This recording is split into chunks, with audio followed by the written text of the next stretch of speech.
sorted out then.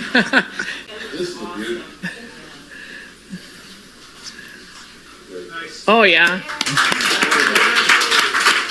Oh, yeah.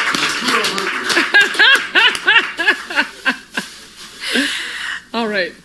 We're good. Emma Graney with the Globe and Mail. On the pipelines front, I'm curious what your actual plan is there. There's not necessarily a whole lot of love for oil pipelines necessarily heading east. So what can we expect in terms of concrete, where it might start, where it might go? Well, first of all, I'd say we have done lots of polling on the attitude towards pipelines. And in every single province, it's a majority, and in some cases well above 70%. I don't think Ontario is any different. Ontario, I think, knows that with Line 5 right now, it goes through Michigan to feed Sarnia, and that is puts them in a precarious position. The governor of Michigan has been trying to shut that pipeline down for years, and so we have always felt that having a made in Canada solution with a pipeline option going to not only Ontario and Quebec, it just makes sense from an energy security point of view. And the world changed in November. And I think Canadians understand that we've got to start acting like a country. We've got to start supporting each other. And I think that is the prevailing sentiment in the country. But I'll let Premier Ford speak for his own people. Well, thank you, Premier Smith. Premier Smith was bang on. We have the governor of Michigan constantly threatening to close down the pipeline. Do you know the disaster that would create in Ontario? It would basically shut down Pearson International Airport, largest airport in the country. Prices would go through the roof. I'm tired of relying on the United States, and let's make no mistake about it. I love the U.S. I love the American people, but there's one person that's causing a problem right now, and that's President Trump. We want to move forward. We want to build the AMCAN fortress, but the days of relying on the United States 100%, they're done, they're gone. We're going to start being reliant and self-reliant on each other. We have the strongest. We're an economic powerhouse in Canada. We're going to continue growing. Free trade being one within all the provinces that will add over $200 billion to our economy, anywhere up to 6% of our GDP. We have to start diversifying our trade right across the world. People would love great Alberta oil. They love products, critical minerals from Ontario. That's what we start doing, and stop being reliant on our neighbors to the south, because there's uncertainty right now and it's hurting our country. And the fact these are MOUs, I mean, sometimes MOUs don't get a whole lot of traction. What makes this one different? Well, what makes a difference, we're doers. There's a lot of politicians that are talkers, and the federal government, not the present one, because we're hoping we're going to be able to work with the present federal government. But for far too long, for 10 years, under Prime Minister Trudeau, they were treated terribly. The West was treated terribly, Saskatchewan and Alberta. And as I said in our meeting, and you heard it, Premier Smith, we got to start showing respect. Ottawa has to start showing respect to the great folks in the West, especially Saskatchewan and Alberta. I'll hand it over to you.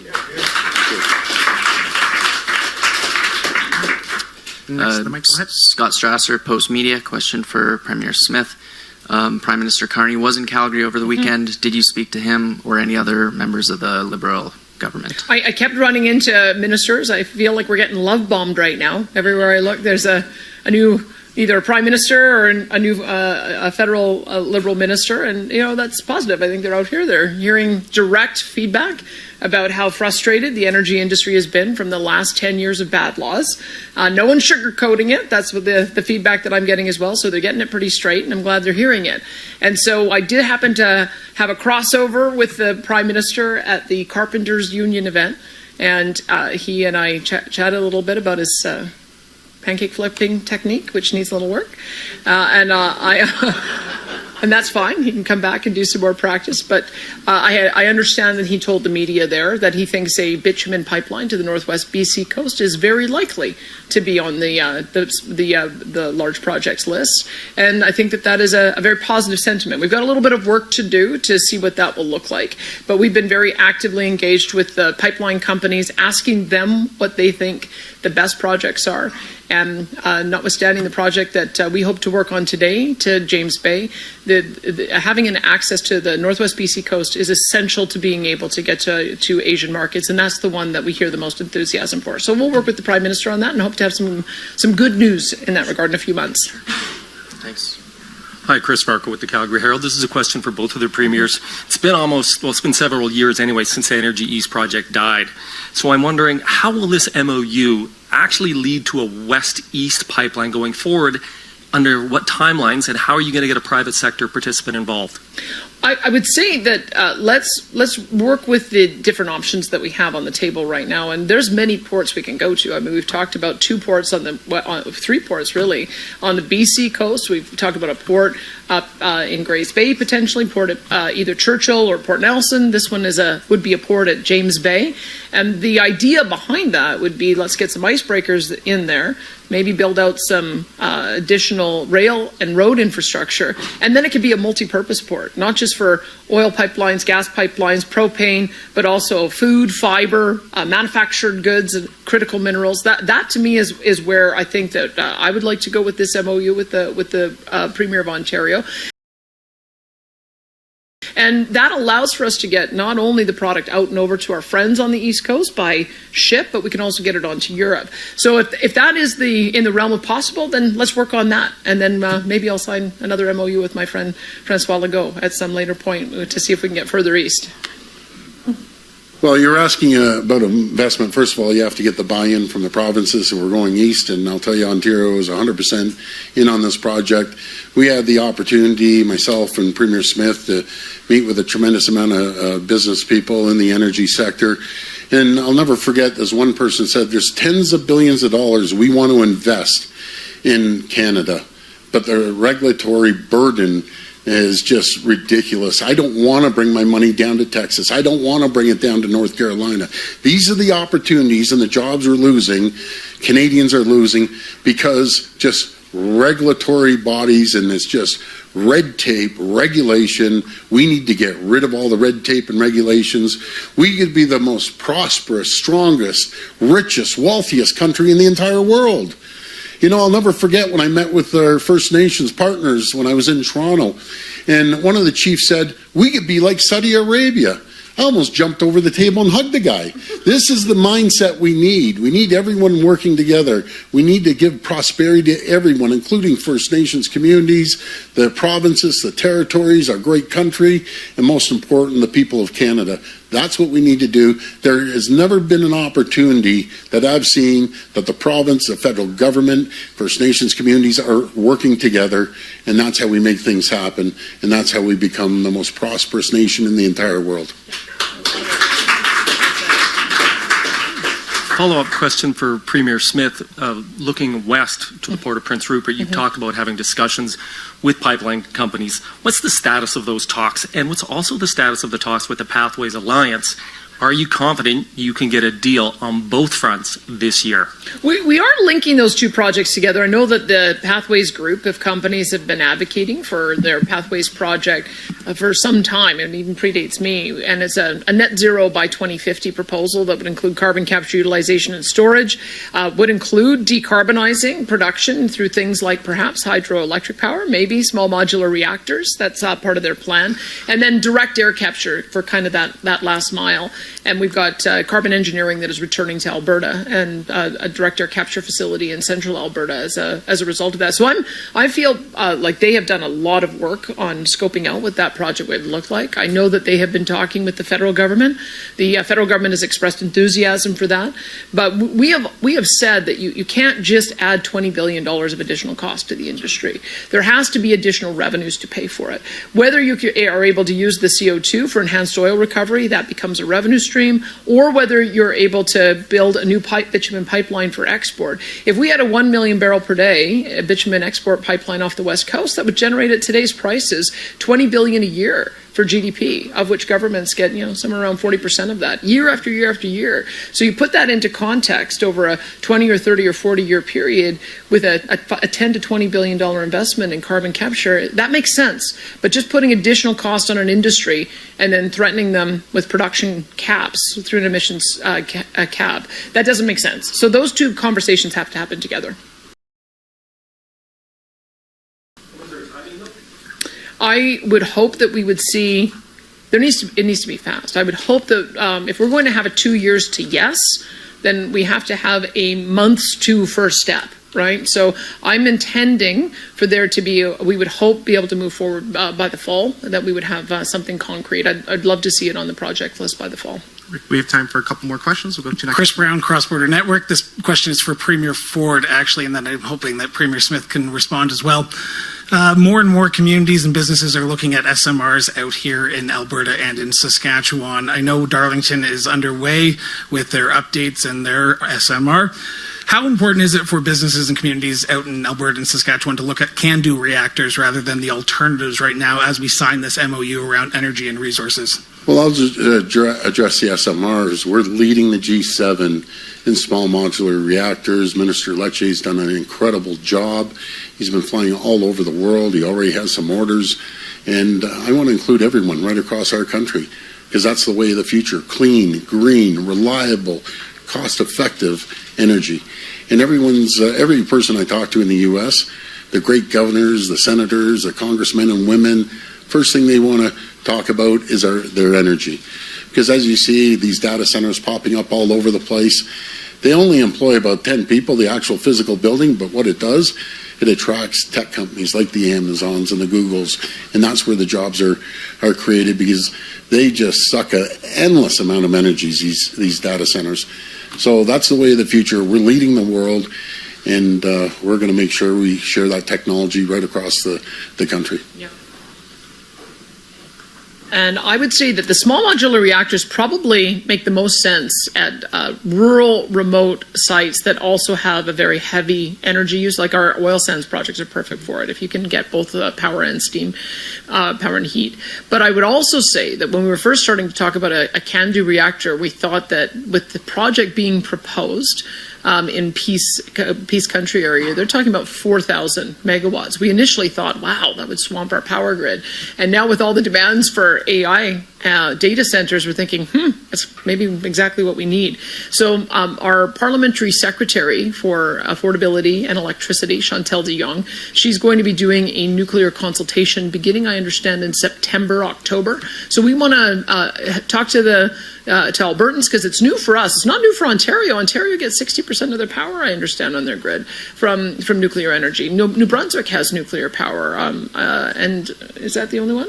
New Brunswick and you, and maybe Saskatchewan as well, is a little bit further ahead than us on that. But we have fantastic technology that was pioneered in Ontario. So I would say that the world that we're moving towards with energy is all of the above. And so we'd be looking at yes, both small modular nuclear when they become available, but the can-do reactors as well as one that's under active discussion in the Peace region. So you specifically mentioned the Northern Lights plant that might be going operational, but might be going through. There's consultations that the community is doing alongside businesses. Are you in support of nuclear then? Yes, I have been for some time. We signed an MOU, and that predated me. We signed an MOU with Saskatchewan, Ontario, and New Brunswick to collaborate on nuclear, and we've recommitted to that. So yes. And we have time for one last question. We'll take that in the room here. Good morning, Premier Smith, Premier Ford. My name is Jen Hodson from the Western Standard. I'm directing my question at you, Premier Smith, but maybe you both can weigh in. So Prime Minister Mark Carney has said that he's amicable to the one pipeline in BC. So is that enough? I would say that it depends very much on where you think the world is going. There are a number of forecasting companies that don't do forecasting, they do backcasting, meaning they say, where do we want to be ideologically by 2050 and what would we have to do today to reduce production to get there? I would prefer to deal in the world of reality. And in the world of reality, we have 5 billion people on the planet who want the same standard of living as the industrialized countries. They are going to need energy from all sources to be able to get there. And so if you look at OECD, which does forecasting, they think by 2050 the world is going to need about 120 million barrels a day, up from about 104 today.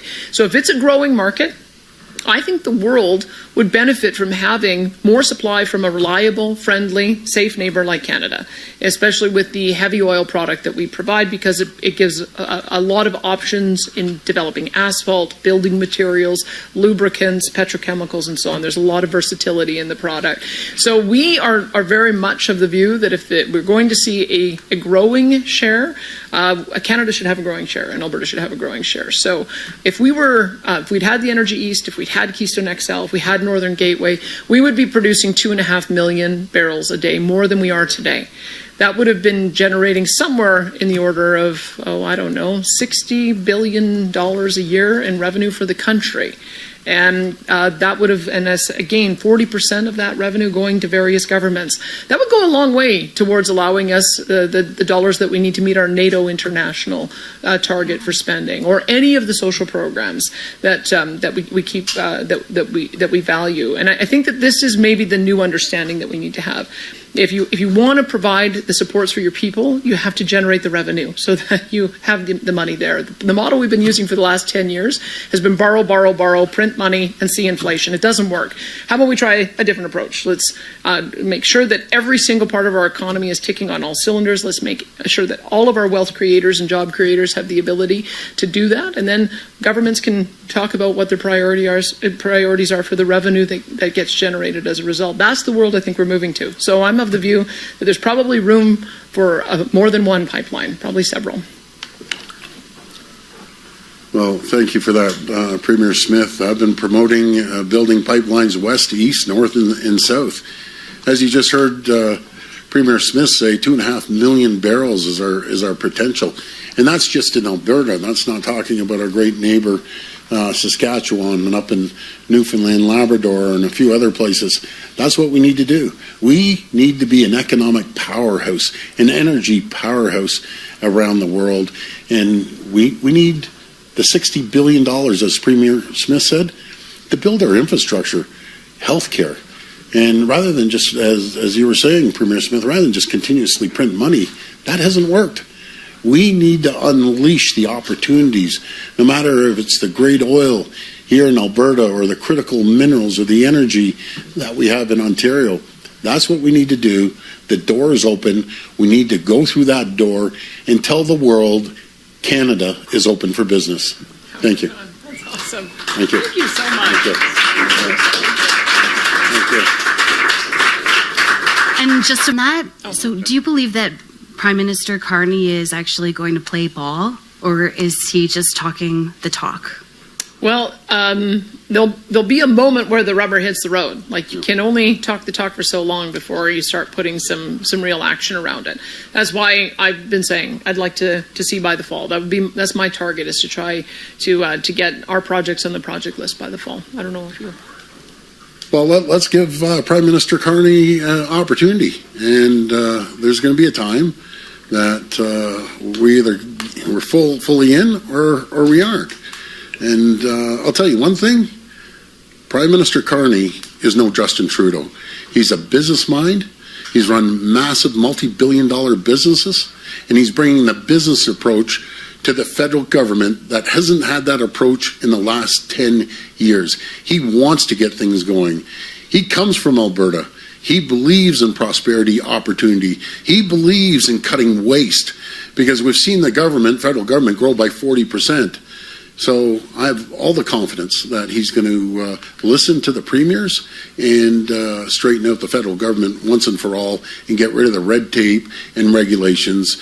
And let's see what happens there. But I'm giving Prime Minister Carney the benefit of the doubt. So far, so good.